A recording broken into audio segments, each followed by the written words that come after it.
What's up, friend? How are you? That's good to hear. Let's talk about addiction because I know some of us may deal with this. So why not speak about it? Friend to friend. So, yeah, it's a beautiful day. I've on this blue shirt and it's just come to my mind.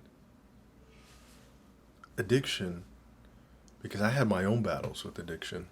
And I made a video not too long ago about overcoming adult content addiction, for example.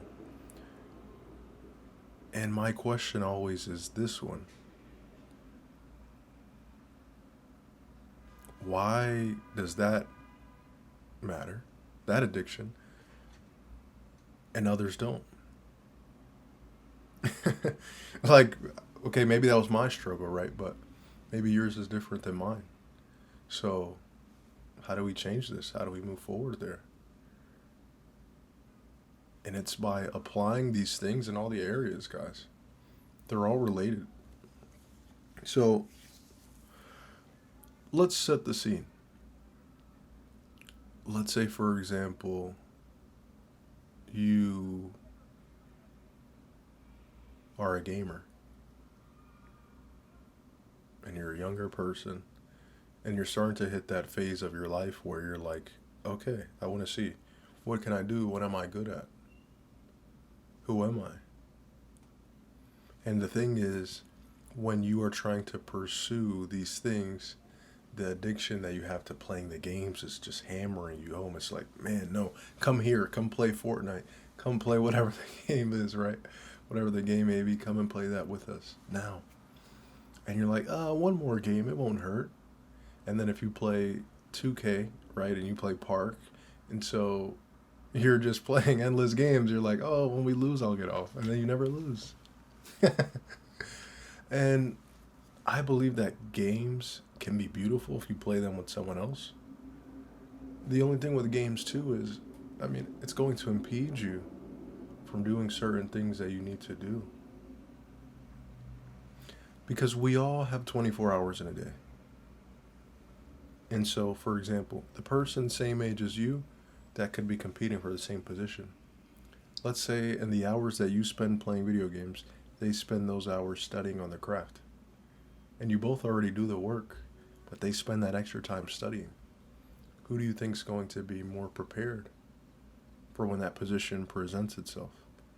And if I'm the boss and I have this say in who I hire, who would I want to hire? Would I want to hire you, who isn't putting in as much work as them? And it's also showing me that this person loves it more because typically what we value, we love, typically, right? Not in every instance, but they're showing me that they love this more. So, of course, I'm going to go with them. So, given that example, right, where do we go? Because now we see, okay, I'm competing for this position and this person is doing more than me. It would make sense for them to get the position. Even on a logical stance, it would be right for them to get it. And morally, it would be right for them to get it as well. So, if that's the case, and now it's to the point where you're saying, man, I want to stop playing this. I want to start doing those things. I want to start really working on myself, on my career, on being that person that I'm called to be. It's just every time I get home, my PS5 is just calling my name. Juan, Juan. It's just calling my name. And so, how do we change that? So, this is what we do. You have to be serious about it. Any addiction, you have to be serious. You say, sure, we can go at it little by little, which is the idea, right?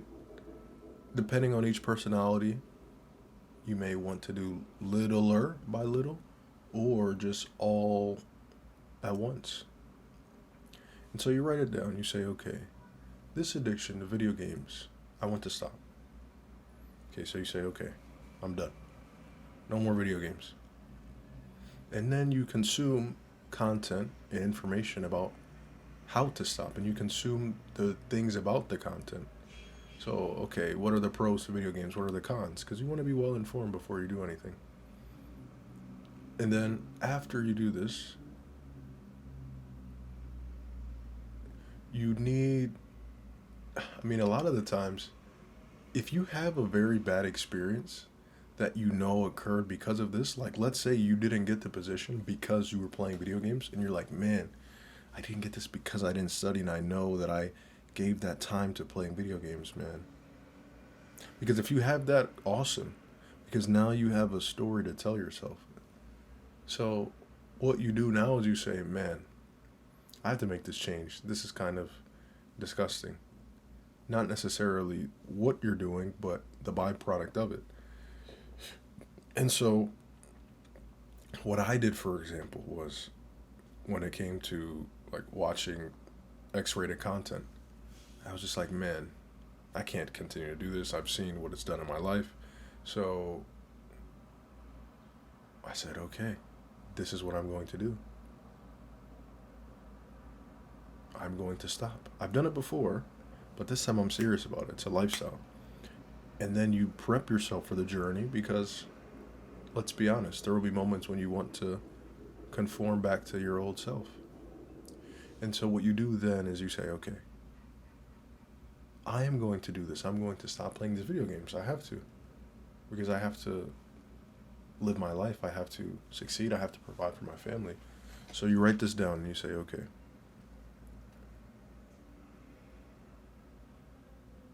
I know that on this journey, let's say the first couple of days will be blissful and I'll feel strong. And then towards the end of a week, you start to get those urges stronger and stronger and stronger. And so the thing is, you have to replace it because your brain has that wired in as a behavior to deal with a certain thing. So you just change it for something. So let's say, for example, now you do 5 push-ups. 1, 2, 3, 4, 5. Every time that urge to play video games, for example, comes up, because it will. You say, okay, I'm going to do 5, 10, 15, 20 push-ups until you're fatigued every time. And then you slowly but surely you train it. And so now you see that in reality, playing video games, it was never the issue of that. It was how your brain perceived it, because our brain needs inputs. And so when I'm just playing video games, I get that input to my brain, whatever it may be in my daily life, that, okay, now I need this dopamine. And so since that is the case, my brain says, oh, video games, because that's what I've been doing. So it pops in my mind then. Video games, video games. But as you start to retrain it, it'll be push-ups, push-ups. And so now you become stronger. And because you're doing something that in the end is going to give you more merit, and it's building your discipline. Because what does playing video games do, for example? It can alter your focus. It sucks your dopamine. So you're lazier throughout the day. Especially if you do this in the middle of the day. So that's a big change right then and there. And your body will feel it. And it will make note of this change. So now that you've done that, right, and you've become stronger, now you're starting to get into that blissful state. You're like, wow, this is amazing. I feel so great. And then you're going to have a final test. And this final test is going to be way more difficult than any of the urges you had prior. And it's really to see, are you going to come back to me? It's your brain's final hurrah. To say, hey, are you going to come back? Are you going to come back and join me? Are you going to play? And you're prepared. You understand, okay, this feeling I don't like. And then because your brain is wired that way, even if your life is going exactly the same, your brain will tell you stories to make you believe that the only way to solve it is by doing the behavior that you don't want to do. Your brain will tell you that. It could be you and I. We have the same exact scenario, but in our life it's completely different due to how our brain perceives it. So now you understand, no, it's going to come. So now what I did, for example, is I was living with my family, my uncles, and they had a dog. So every time that I even thought about doing something like that, I told myself doing this action is like eating this dog poop every time. And so at a certain point, when it came up, my brain would show me the dog poop and I would be disgusted, like, ew. And so since now I am seeing this scenario, right, of playing video games, I'm seeing it as disgusting. My whole feeling towards it changes because even if I wanted to play video games, since the image of eating dog poop has come up and dog poop doesn't taste very good, right? I believe I've never tried it. Since that's the case, now my whole internal feelings are this is a bad thing, this is disgusting. And so now I believe that playing video games is disgusting. So now I'm less likely to do it. And we go about that way for just about anything. For example, today we were speaking on video games, but let's say for you maybe it's smoking, weed, nicotine, whatever maybe. And so you do these things and it's crazy how it works. And that's why I always say, guys, everything in life is related. How you do one thing is how you do everything. And everything can be a lesson for everything. So I'm sure you work, you know how to work, you come in, you do your thing, you clock in. So when it comes to beating an addiction, okay, I know what I do. I come in, I work, I'm aware of it, I make the change, I prepare for the battles to come, and then after those battles to come, what do? I'm stronger and I prepare for the final battle. And now since I prepare for it, I seize the day. And now I'm cured, right? I'm stronger. And now since I am stronger, that strength isn't just in that one addiction that I stopped, but it's going to be seen in every area of my life. So now, since I'm stronger at having self-control in my relationship with my partner, my self-control is going to loom larger and it's going to create more attraction for me, right? And for us in terms of the relationship, because there's nothing more attractive than having self-control, especially as a man. And as a lady too, right? It's just especially as a man. And so that's really it. That's our cure today, guys.